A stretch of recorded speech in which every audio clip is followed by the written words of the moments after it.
दर्शनों के लिए शोभा यात्रा निकाल रहे थे, रामनवमी पर हनुमान की पूजा करने जा रहे थे। उस टाइम में इन कमीनों ने 144 की धारा लगा दी और हमारे लोगों को रोकने का प्रयास किया। ये हिंदुस्तान की धरती है, ये राजस्थान की धरती है, ये वीरों की धरती है। इन सबको पछाड़ करके हमने पूजा भी की, अर्चना भी की, हमारी 144 धारा को हमने खदेड़ दिया था। यह काम कर सकता है, ये राजस्थान की जनता करती है। मैं जिसके बारे में आपका ध्यान और दिला रहा हूं, भरतपुर में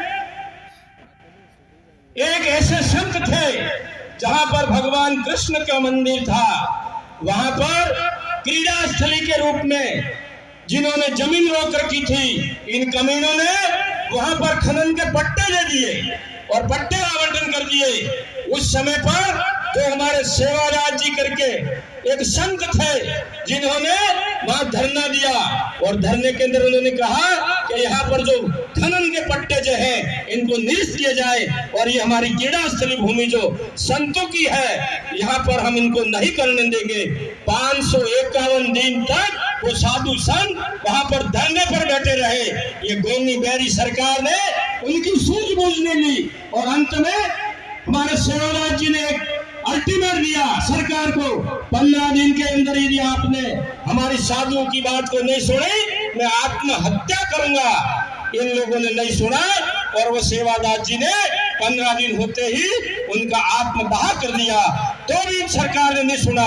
हम इस धरती पर रहते हैं, हमारे अंदर रोंगटे खड़े होने चाहिए कि सारे इस हमारे धर्म को खत्म करने के लिए लोग बैठे हैं। इसके बारे में कौन विचार करेगा? इस हिंदुस्तान की धरती पर हिंदू रहता है और हिंदुस्तान में हिंदू होकर के बोल नहीं सकता। ये बहुत बड़ी विडंबना है। मैं आपसे कहना चाहूंगा, ज्यादा समय नहीं लूंगा, आप सबसे मेरा अनुरोध है, हमारे इस राजस्थान में जब भी भारतीय जनता पार्टी का शासन बना होगा, उस टाइम में इस जनजाति लोगों का भला किया है ना, तो भारतीय जनता पार्टी ने किया होगा। मैं उदाहरण दे सकता हूं, मैं धन्यवाद दे सकता हूं जो स्वर्गीय भैरव सिंह शेखावत साहब को, जिन्होंने आज हमारे जितने भी ज्यादातर मेरे आदिवासी भाई बैठे हैं। मैं 2 मिनट का समय लूंगा आप सबके बीच में, लेकिन मैं आपका ध्यान उधर आकर्षित करा रहा हूं। हमको, मेरे को खुद को पता है, हम लोगों ने वो ज्वारी मैला खा करके दिन निकालते थे, क्या राशन का गेहूं मिले। ये हमारे जितने बड़े बुजुर्ग हैं जिनको पता होगा।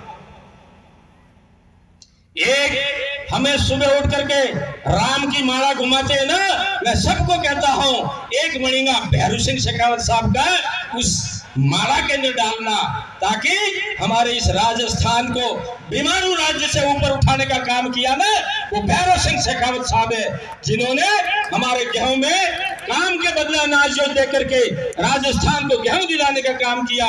मुझे ध्यान है उस टाइम में हमारे काश्तकारों के घर पर 50 बोरी, 20 बोरी, 30 बोरी गेहूं आकर के पड़ा था। ये मेहरबानी थी उस भैरव सिंह शेखावत साहब की थी। फिर कह रहा हूं, जनजाति क्षेत्र में स्कूलें नहीं थी।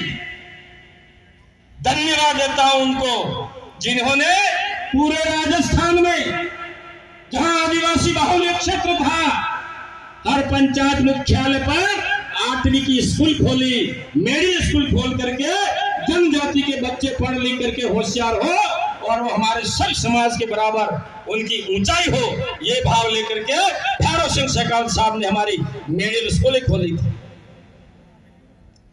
फिर कह रहा हूं मैं, इसके बाद प्रदेश की जनता ने कांग्रेस सरकार लाई, सरकार बदल दी, 5 साल निकाल दिए, फट्टी कौड़ी का काम नहीं हुआ, कक्षा कक्ष नहीं बने और स्कूलें खोलना तो बहुत दूर रहा। मैं धन्यवाद देता हूं वो वसुंधरा जी को, भारतीय जनता पार्टी का राज था। हर पंचायत मुख्यालय पर 10वीं खोली। जनजाति की बच्चियां जो है पढ़ने से वंचित रहती है, जनजाति के युवक जो है पढ़ने से वंचित रहते हैं, दूर पढ़ने नहीं जा सकते। ऐसी परिस्थिति में हर पंचायत मुख्यालय को 10वीं खोल करके वसुंधरा जी ने हर व्यक्ति को लाभ पहुंचाने का काम किया। फिर प्रदेश की जनता ने सरकार बदल दी, 5 साल जहीं के वहीं धरे रहे, जनता के सामने आक्रोशता रही।